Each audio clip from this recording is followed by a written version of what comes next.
खबर कूचबिहार से है। पक्के पुल की मांग को लेकर तूफानगंज के महेश कुची 2 ग्राम पंचायत के निवासियों ने राज्य सड़क को जाम कर विरोध प्रदर्शन किया। ग्रामीणों का कहना है कि वे लंबे समय से जर्जर पुलिया से गुजरने को मजबूर हैं, जिससे दुर्घटना की आशंका बनी रहती है। ग्रामीणों का आरोप है कि प्रशासन से कई बार पक्के पुल की मांग की गई है, लेकिन कोई समाधान नहीं निकला। इसको लेकर बुधवार को ताक्यो मारी बोचा मारी राज्य सड़क को अवरुद्ध कर 3 घंटे तक विरोध प्रदर्शन किया गया। बाद में बक्सीरहाट थाना की पुलिस मौके पर पहुंची और स्थिति को नियंत्रित किया।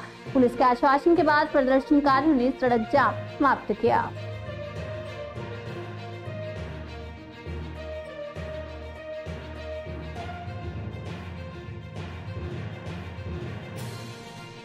এই কালভার্ট দিয়ে আমি যখন মানে আসতেছি, আসার পরে রিঙে মানে পা পিছলে আমার পাটা ভেঙে যায়। গত 5 বছর হয়ে যায় পাটা ভেঙে যায়। এখন আমি চলতে পারতেছি না, মানে টুকটাক করে কাজ করতে পারতেছি না।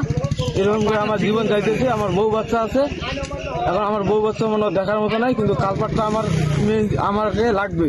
এই কালভার্ট ছাড়া আমাদের মানে কোনো বাড়ির বা কোনো আরো যে আমাদের আশেপাশে বাড়ি আছে বা গাড়ি ঘোড়া আছে তাদেরও অসুবিধা হইতেছে।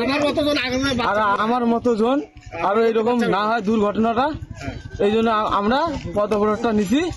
এই এখনো পা ঠিক হয়নি না, এখনো পা ঠিক হয় নাই, অনেক চিকিৎসা করছে। আমার পা ভাসও হয় না। এই কষ্ট নিয়ে আমি মানে এই দিক দিয়ে আমরা চলাফেরা করতেছি এই কালভার্ট ভাঙা কালভার্ট দিয়ে।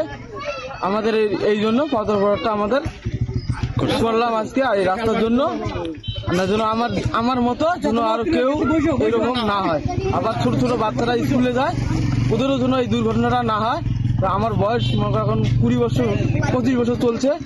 তারপরে যদি আমি যেরকম কষ্ট করতেছি আমি ভাবতেছি মানে ওই রকম যেন আরো দ্বিতীয় জন্য আরো ছোট ছোট বাচ্চারা বা ভাই বোনরা তাদের জন্য কোনো কিছু হয় না, এই আশা নিয়ে আমরা এই কালভার্টটা আমরা চাচ্ছি। আর এই পথ অবরোধটা চাচ্ছি আমার বিডিও সাহেবকে, আমার তোমার নেতা খেতা যা আছে সবাইকে আমাদের এখানে চাই। নাহলে আমরা এই পথ অবরোধ আমার জীবন গেল, আমরা এই পথ অবরোধ আমরা তুলবো না। আমাকে শুধু আগুন ধরে দেয় তাও আমরা তুলবো না। আপনার নাম? আমার নাম হচ্ছে রফিকুল।